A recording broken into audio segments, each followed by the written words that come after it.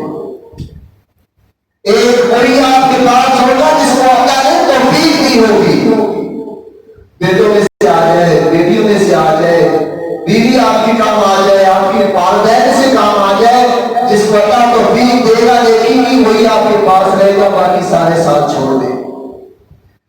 بیماری سے پہلے تندرستی کو غنیمت جان،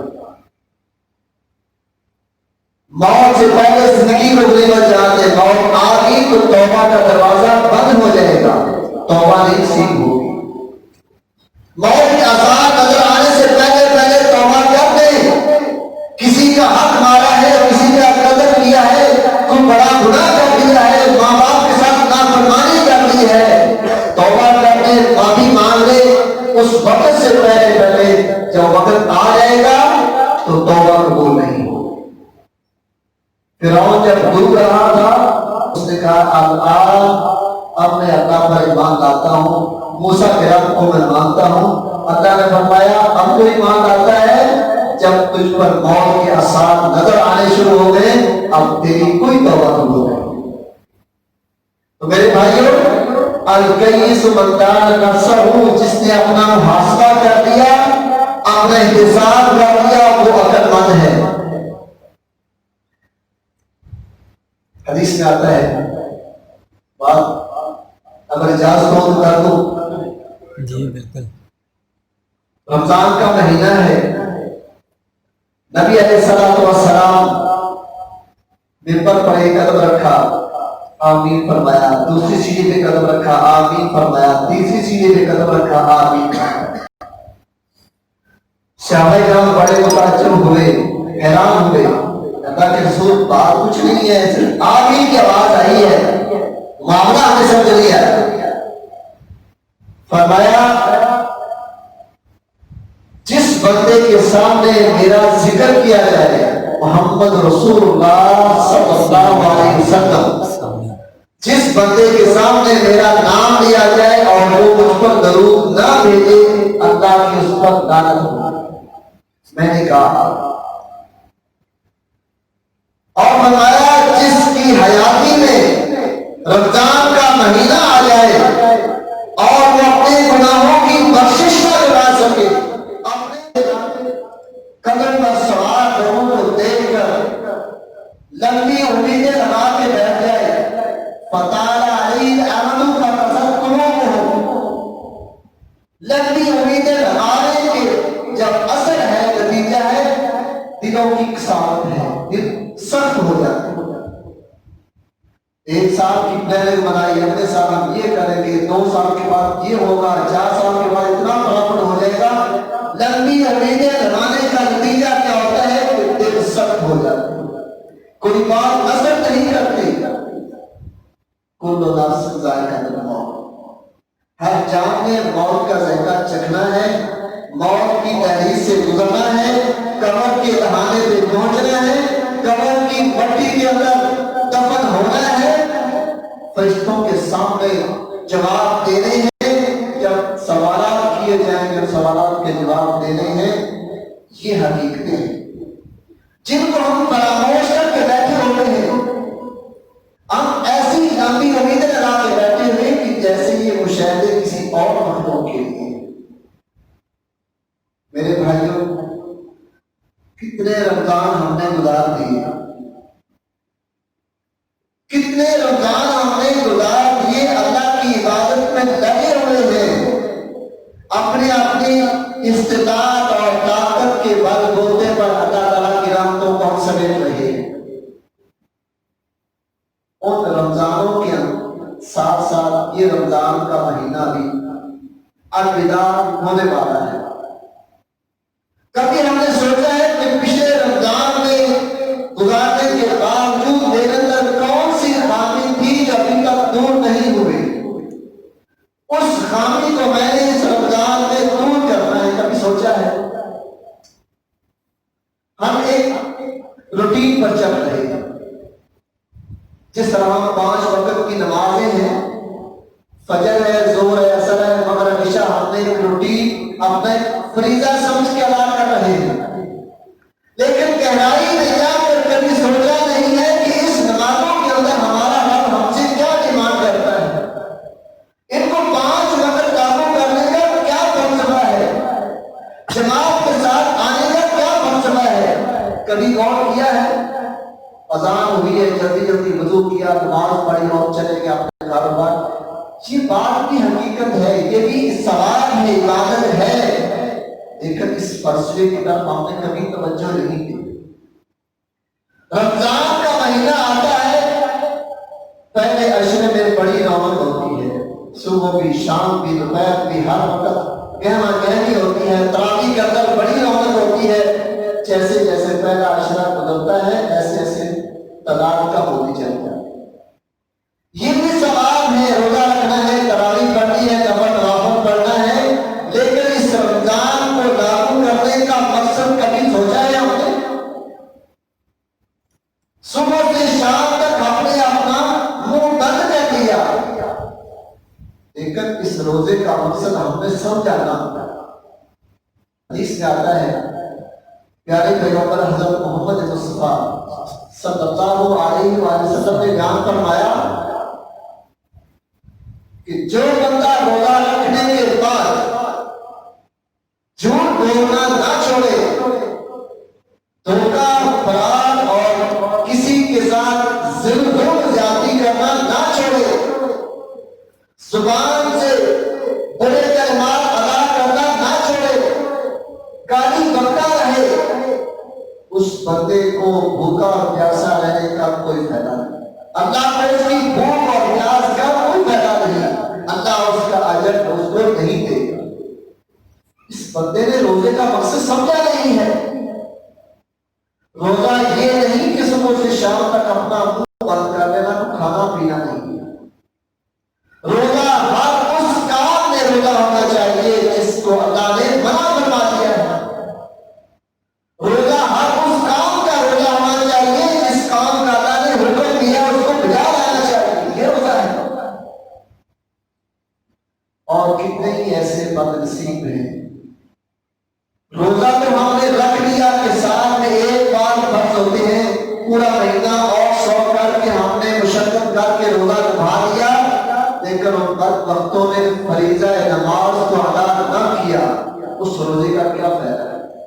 کتنے ہی لوگ ایسے ہیں، نماز کے اوقات میں سو رہے ہیں، روزہ فرض ہے، روزہ رکھ لیا، تراویح پڑھ لی، لیکن نہ فجر کی نماز کا فکر ہے، نہ ظہر کی نماز کا فکر ہے، نمازیں لیٹ ہوتی ہیں، ہو جائے کوئی پرواہ نہیں، اس روزے کا کیا فائدہ ہے؟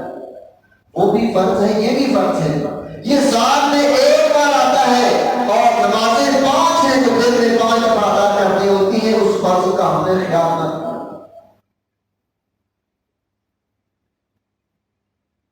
رمضان گزر گئے، ہماری سوئی وہاں کی وہاں اٹکی ہوئی ہے۔ اگر میں دکاندار ہوں تو دکان پہ بیٹھا میں چھری اپنے ساتھ سے چلا رہا ہوں، میری برسوں سے یہی روٹین چلی آ رہی ہے، میں روزے بھی رکھتا ہوں، نمازیں بھی پڑھتا ہوں۔ اگر میں ڈاکٹر ہوں تو اپنے ڈاکٹری کے حساب سے میں لوگوں کو اس طرح چھری کے ساتھ کاٹتا چلا جاتا ہوں، برسوں سے میں روزے بھی رکھتا ہوں اور اپنی پیشہ بھی چلا رہا ہوں۔ اگر میں ٹیچر ہوں، میں کوئی دکاندار ہوں، میں امام مسجد ہوں، معلم ہوں، سائنسدان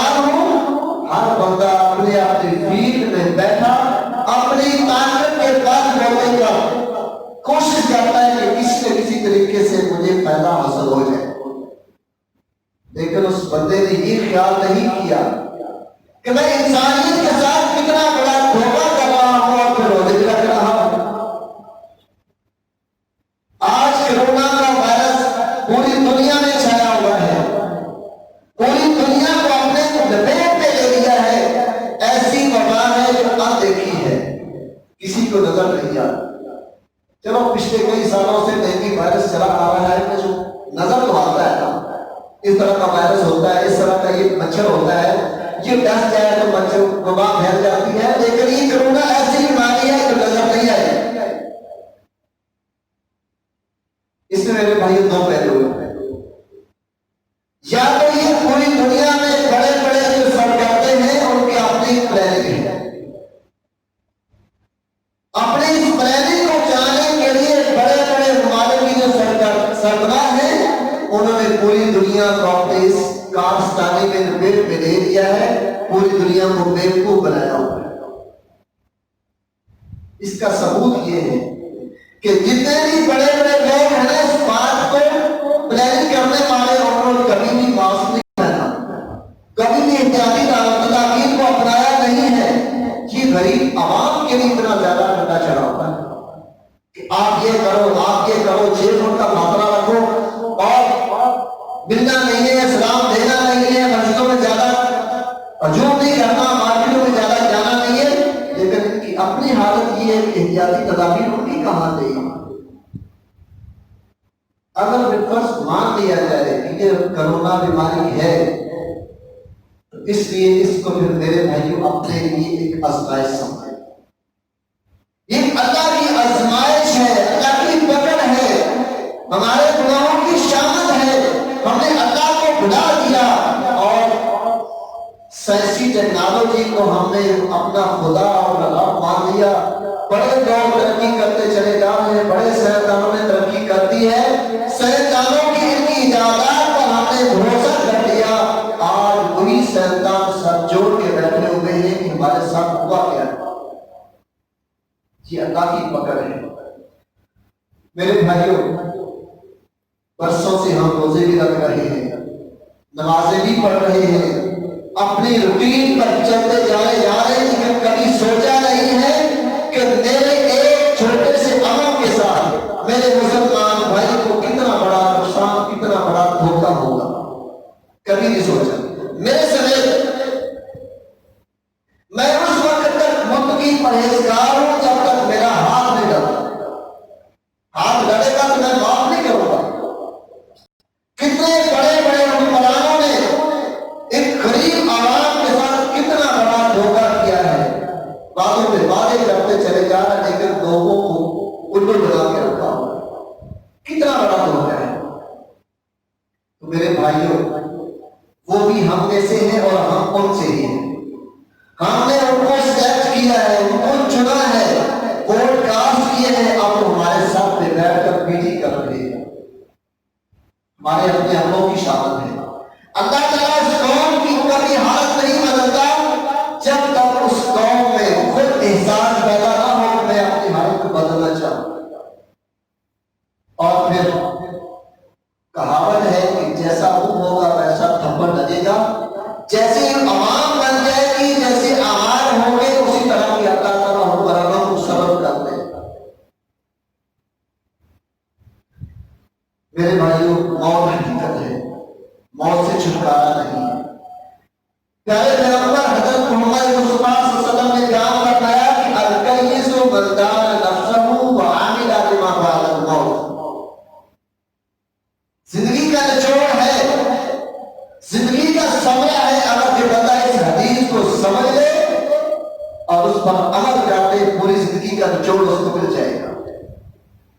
اگر وہ شخص ہے الکیس من دان نفسہ، جو اپنے گریبان میں جھانک لے، اپنے کیے ہوئے پر پچھتا لے، اپنے عمل پر غور کر لے، من دان نفسہ، جو اپنے نفس کا محاسبہ کر لے، احتساب کر لے، 24 گھنٹے کے اندر جو میں نے ایک شیڈول بنایا ہوا تھا اس پر نظر ثانی کر لے، الکیس وہ ہے وہ کمت نہیں ہے. جو بندہ دوسرے کو دھوکہ دے، زیادہ باتیں کر دے، اس کو ڈاج کر دے، دوسرے مسلمانوں کو بیوقوف بنا دے، وہ عقلمند نہیں ہے. اس طرح حدیث میں آتا ہے پہلوان وہ شخص ہے جو بندہ غصے کے وقت اپنے غصے پر قابو پائے، وہ طاقتور ہے. وہ طاقتور نہیں ہے جو دوسرے بندے کو اچھال دے، گرا دے، کشتی میں، کبڈی میں، دوڑ میں ہرا دے. وہ طاقتور نہیں. طاقتور وہ ہے جو غصے کے وقت اپنے غصے پر قابو پائے، وہ طاقتور ہے. کبھی ہم نے یہ جائزہ لیا کہ مجھے غصہ آ گیا کسی بات پر، اس نے مجھے گالی دی، میں نے اس گالی کا جواب پتھر سے دیا، تھپڑ مار دیا، مار کا شروع ہو گئی، ٹکوں کے ساتھ لڑائی شروع ہو جاتی ہے. پھر آخر کا نتیجہ یہ ہوتا ہے مرنا بڑھانا ہوتا ہے یا جیل کے دروازے ہوتے ہیں. کبھی غور کیا کہ میں نے اس چھوٹی سی بات پر کبھی میں نے برداشت کیا ہو، یا اس نے اگر اس نے گالی دے دی ہے، اس نے بیوقوفی کر دی ہے تو میں چپ کر جاؤں. شیطان انسان دو مسلمانوں کے درمیان آگ پر تیز چھڑکتا ہے. اس نے آپ کو گالی دی، آپ خاموش ہو گئے، آپ اتنے غیر گزرے ہیں، آپ خاموشی سنتے جا رہے ہیں. میرے بھائیوں، یہ پہلو ہے ہماری زندگی کا، معاشرتی پہلو ہے. واسطہ پڑتا رہتا ہے، ہم اس میں غور کرنا ہے، اپنے غصے پہ قابو کرنا ہے. غصے کو قابو کرنے کے لیے جب غصہ آ جائے، اعوذ باللہ من الشیطان الرجیم پڑھ لیں. غصہ آ جائے بیٹھ جائے، غصہ آ جائے پانی پی لے. غصہ آتا ہی تب ہے جب آپ کے اندر ہیٹ پیدا ہو جاتا ہے، انرجی پیدا ہو جاتی ہے. انرجی پیدا کرنے والی بہت سی اور بھی چیزیں ہیں، اور میں سے ایک گالی ہے. آگ لگا دیتی بندے کے جسم میں آگ، اگر وہ گالی سن دے. سورج انرجی پیدا کرتا ہے، ہیٹ پیدا کرتا ہے، مختلف خوراکیں کھانے سے ہیٹ پیدا ہوتی ہے. گالی بھی انرجی کا ایک سورس ہے. کسی کو گالی دے کے تجربہ کر لے، ہائی پاور اس کے اندر ہیٹ پیدا ہو جائے گی اور اس کا بس نہیں چلے گا کہ میں اس کو کچا کھا. یہ ہیٹ ہے، اور اس ہیٹ کو کم کرنے کے لیے یا تو آپ بیٹھیں اور اللہ نے شیطان رجیم پڑھ لے یا پانی پی لے. پانی آپ کو ٹھنڈا کر دے، اس کو تجربہ کرے. کبھی بڑا جگہ کر کے اس کو تجربہ کر کے دیکھو تو صحیح. گالی دینے والا خود شرمندہ ہو جائے گا، دوبارہ آپ کے ساتھ وہ پیش قدمی نہیں کرے گا، بات کبھی نہیں کرے گی. الکیس من دان نفسہ، عقل مند وہ ہے جو اپنا احتساب کر دے، اپنا محاسبہ کر دے، اپنا جائزہ لے لے کہ میں نے 24 گھنٹوں کے اندر کیا کچھ فائدہ اٹھایا ہے، کیا کچھ میں نے نقصان اٹھایا ہے. ہم جتنے بیٹھے ہیں میرے خیال میں اتنی فرصت ہمیں کبھی نہیں ملتی ہو اپنا احتساب کرنے کے لیے. اپنی اولاد سے ہم حساب کرتے ہیں بیٹوں سے کہ بیٹا آج دکان پہ کتنی آپ نے سیل کی ہے، کتنا منافع ہوا ہے، کتنا نقصان ہوا ہے. آپ آفس گئے تھے نہیں گئے تھے، آپ کو بڑی فکر لاحق ہوتی ہے. بچہ اسکول جاتا ہے، آپ اسکول گئے کہ نہیں گئے، نہیں گئے تو چھٹی کرنے کی وجہ کیا ہے، بڑی فکر ہوتی ہے. ہم احتساب کرتے ہیں، ہم اپنا بھی حساب کرتے ہیں. آج میں نے دکان پہ 4 گھنٹے لگائے، 10 گھنٹے لگائے، اتنا منافع ہوا، اتنا نقصان ہوا، اتنا اس کو دینا، اتنا اس سے لینا میں نے. یہ سارا ہم کرتے ہیں، دیکھتے ہیں. لیکن کبھی ہم نے نہیں پوچھا اپنے اولاد سے، اپنے بیٹوں سے، اپنی بیٹیوں سے، اپنے گھر کے اندر جو آپ خواتین زیر سرپرستی ہیں، کبھی یہ نہیں پوچھا کہ آج تلاوت کی ہے، کتنی تلاوت کی ہے، کتنی نمازیں پڑھی ہیں، جماعت کے ساتھ پڑھی ہیں، وقت پہ پڑھی ہیں، غیر وقت پڑھی ہیں، کتنی قضا کی ہے، کوئی نیکی کا کام کیا آپ نے، کوئی اچھی بات کسی کو بتائی ہو، کوئی صحابیات کا واقعہ بتایا ہو. کبھی حساب نہیں کیا کیونکہ ہمارے پاس وقت نہیں ہے نا. دنیا اتنی فاسٹ ہو گئی، اتنی تیز ہو گئی ہے کہ دنیا کے ساتھ چلنا ہماری مجبوری بن گئی ہے. میرے بھائیوں، یہ احتساب رمضان کا مہینہ ہمیں بتاتا ہے احتساب کرو، جس بندے نے رمضان کے مہینے میں روزے رکھے، قیام کیا، تلاوت کی، احتساب کے نظریے سے، احتساب کے نظریے سے تینوں کام کیے، اللہ تعالیٰ اس کے پچھلے سارے گناہ معاف کر دیں۔ تو سارے گناہ معاف کروانے ہیں تو میرے بھائیوں احتساب کرے اپنا۔ تلاوت کرنی ہے اس نیت سے کہ میرا احتساب ہونا ہے، روزہ رکھنا ہے تو میں نے اپنا احتساب کرنا ہے، رات کا قیام کرنا ہے تو احتساب کے نظریے سے اپنا قیام کو جاری رکھیں، اللہ آپ کے گناہوں کو معاف کر دے۔ الکیس من دان نفسہ، بندہ عقل مند وہ ہے جو اپنا احتساب کر دے۔ حضرت عائشہ رضی اللہ تعالیٰ عنہ بیان فرماتی ہیں، من ہو سے بات ہو پیشہ، جس سے یہ پوچھ لیا گیا نا کہ یہ کام تو نے کیوں کیا، جس کا احتساب کیا گیا، جس سے سوال کیا گیا، جس سے یہ کہا گیا کہ میرے بندے کی آپ نے کام کیوں کیا، نوکیشہ وہ مارا گیا، وہ پکڑا گیا۔ اللہ نے سوال اس انداز سے کرنا ہے کہ جس سے غلطی ہوئی ہوگی اللہ اسے پوچھیں گے میرے بندے یہ تم نے کام کیوں کیا، کیوں کا مطلب اس نے غلطی کی ہے تو کیوں آتا ہی کیا کہ جب غلطی ہو جاتی کام تم نے کیوں کیا۔ حضرت عائشہ رضی اللہ تعالیٰ عنہ بیان فرماتی ہیں کہ جس سے یہ سوال ہو گیا سمجھ لو کہ وہ مارا گیا۔ تو ہم نے اس وقت سے پہلے اپنا احتساب کرنا ہے کہ ہم سے اللہ یہ سوال نہ کر دے کہ میرے بندے یہ تم نے کام کیوں کیا۔ حدیث میں آتا ہے نبی علیہ السلام نے بیان فرمایا کہ 5 چیزیں ایسی ہیں کہ جن کے بارے میں اللہ نے سوال کرنا ہے اور ان 5 چیزوں سے پہلے غنیمت جان۔ جوانی مستانی زندگی ہے، بڑھاپے سے پہلے جوانی کو غنیمت جان لے۔ جوانی کے اندر خون جوش مارتا ہے، جذبہ ہے، جوش ہے، جس سمت اس کو لے جائیں گے جوانی کو ہر کام اپنے طاقت کے بعد ہوتے بھی کرتا چلا جائے، اس کو کسی کا ڈر نہیں ہے۔ برائی پہ جو جائے تو برائی سے اس کو روکنے والا کوئی نہیں۔ جوان کس کی ہمت ہے روکنے والا؟ اگر نیکی کے راستے پہ چلا ہے، توحید کے راستے پہ چلا ہے، شلوار ٹخنوں سے اوپر رکھنی ہے، داڑھی رکھنی ہے، 5 وقت کا نمازی بن چکا ہے، اس کو کوئی روکنے والا نہیں۔ آئے تو میرے سامنے حضرت عمر فاروق رضی اللہ عنہ مسلمان ہوئے تو اعلان کر دیا جس کا جی چاہتا ہے کہ اپنے بچوں کو یتیم کرنے میرے سامنے آئے۔ یہ جوانی کو بڑھاپے سے پہلے غنیمت جان۔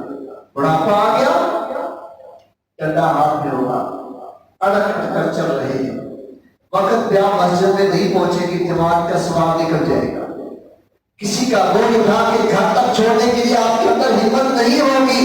نبی علیہ السلام ایک بوڑھی خاتون کا بوجھ اٹھا کر اس کے گھر تک چھوڑ کر آتے ہیں جوانی میں، ٹھیک ہے؟ تو جوانی میں یہ کام کر سکتے ہیں، بڑھاپے میں کام نہیں ہوگا۔ غنیمت جان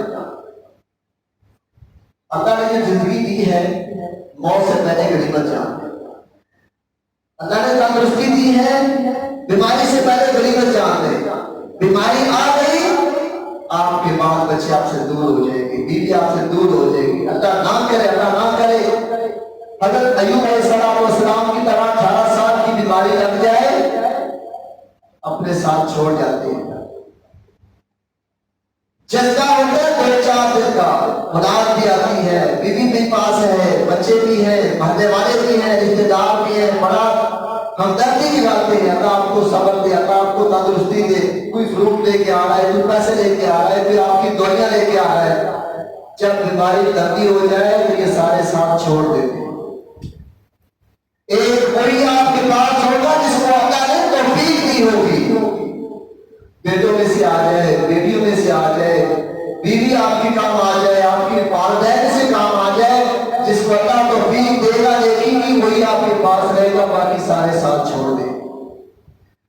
بیماری سے پہلے تندرستی کو غنیمت جان۔ غلبت جاتے موت آ گئی تو توبہ کا دروازہ بند ہو جائے گا، توبہ نہیں سیکھ ہوگی۔ موت کی آثار نظر آنے سے پہلے پہلے توبہ کر دیں۔ کسی کا حق مارا ہے، کسی کا قتل کیا ہے، کوئی بڑا گناہ کر دیا ہے، ماں باپ کے ساتھ نافرمانی کر دی ہے، توبہ کر دے، معافی مانگ لے۔ اس وقت سے پہلے پہلے جب وقت آ جائے گا تو توبہ قبول نہیں ہوگی۔ فرعون جب ڈوب رہا تھا اس نے کہا اب میں اللہ پر ایمان لاتا ہوں، موسیٰ کے رب کو میں مانتا ہوں۔ اللہ نے فرمایا اب تو ایمان لاتا ہے جب تجھ پر موت کے آثار نظر آنے شروع ہو گئے، اب تیری کوئی توبہ قبول نہیں۔ تو میرے بھائیوں، الکیس من دان نفسہ، جس نے اپنا محاسبہ کر دیا، اپنا احتساب کر دیا، وہ عقل مند ہے۔ حدیث میں آتا ہے، بات اگر اجازت ہو تو کر دوں؟ جی بالکل۔